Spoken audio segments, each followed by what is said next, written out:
we've just seen a second house, which I enjoyed, Victorian, beautiful. And then we drove 12 miles away into the Scottish borders to see a stunning cathedral, and that is for sale.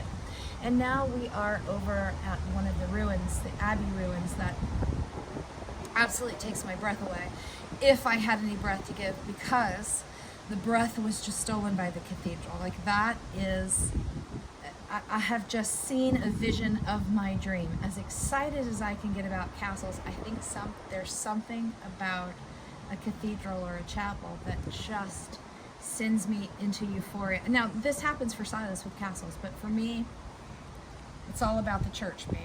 I can't explain why.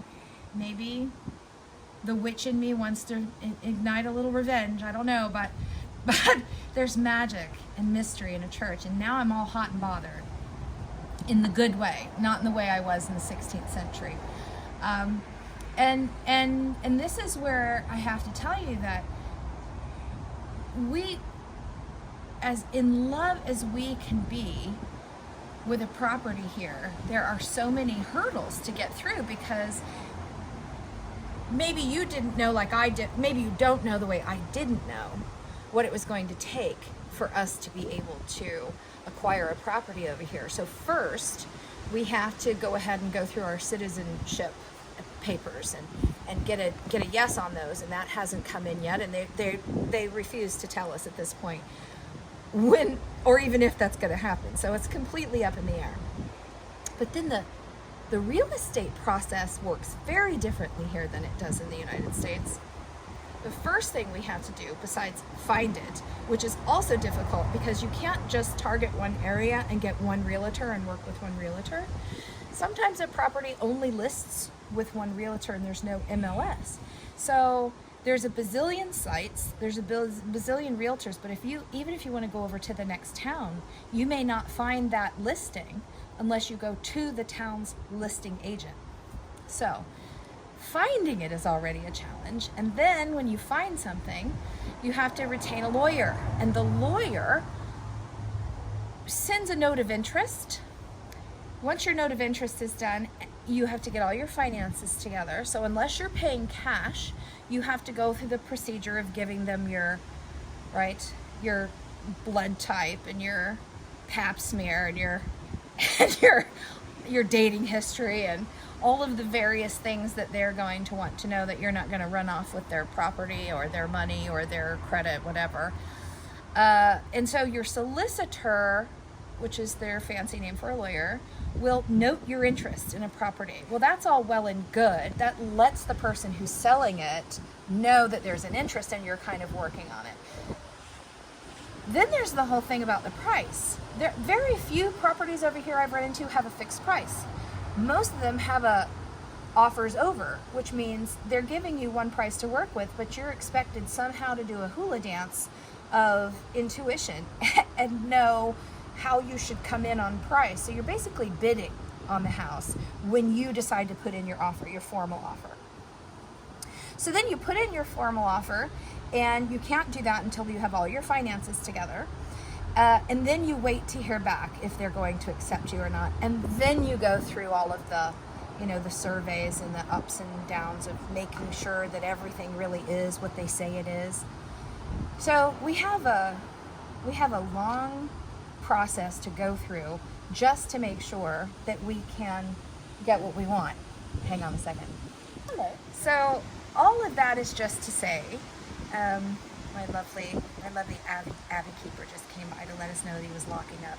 So we're going to lose our position here in a minute, but that's okay. The sky is starting to spritz a little, and we're going to move on. That is all just to say that this is a very long process, that you have to kind of guard your heart, because as soon as you fall in love, the odds of you getting what you want are small, because not only is that whole process I just spoke to you about could take, for someone like us, like we work for ourselves and we're artists. So for us to go through and we're American. So for us to go through that whole rigmarole of what we can afford and how we can afford it, and all our tax records and 3 years of bank statements and all that, is going to take longer than if we were employed, especially if we were employed here in Britain.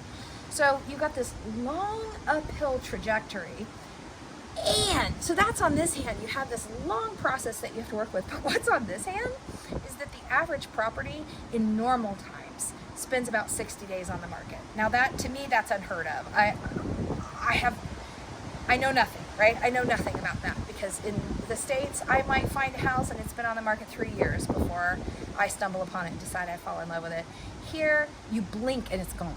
You blink. I mean, I literally saw something one day, it might have been a Thursday, and by the next Tuesday, it already said under offer. And once they say that, once they've considered an offer and they've accepted it, there's no going back.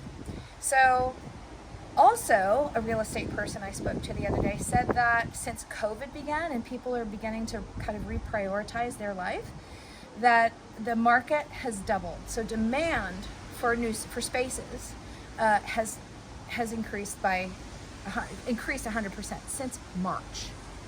So on this hand, you have all the rigmarole we have to go through, and on this hand, you have such an increased demand that you blink and it's gone. And so falling in love is a dangerous game, my friends. And it's I'm not gonna lie, it's a bit daunting, it's a bit overwhelming. I still have the hots. I mean, what's not to love about this beautiful place? But I'm gonna have to borrow a whole shitload of Silas's patience. He's infamous for it. He has a lot of it. But me, I fall fast and hard, and I have just fallen in love for this cathedral and fell in love for a fairy tale place we saw last week. And I'm ready to go. And we got a long ass journey ahead of us. And never mind that I have 6 dogs to bring over here, and we want to have a space for you where we can do workshops and retreats. That's probably a second location once we get the first location, just to be scouting for an event space. So buckle up. It's gonna be a hell of a journey. I think I need a whiskey. I think that might have been the whole point of this video. I need a whiskey drink and a vodka drink and a lager drink and a cider drink. And then I need a song to remind me of the good times and the song that reminds me of the better times / shitty times. Oh, Danny boy, Danny boy, Danny boy. I get knocked down, but I get up again. You're never gonna keep me down. I get knocked down and cut.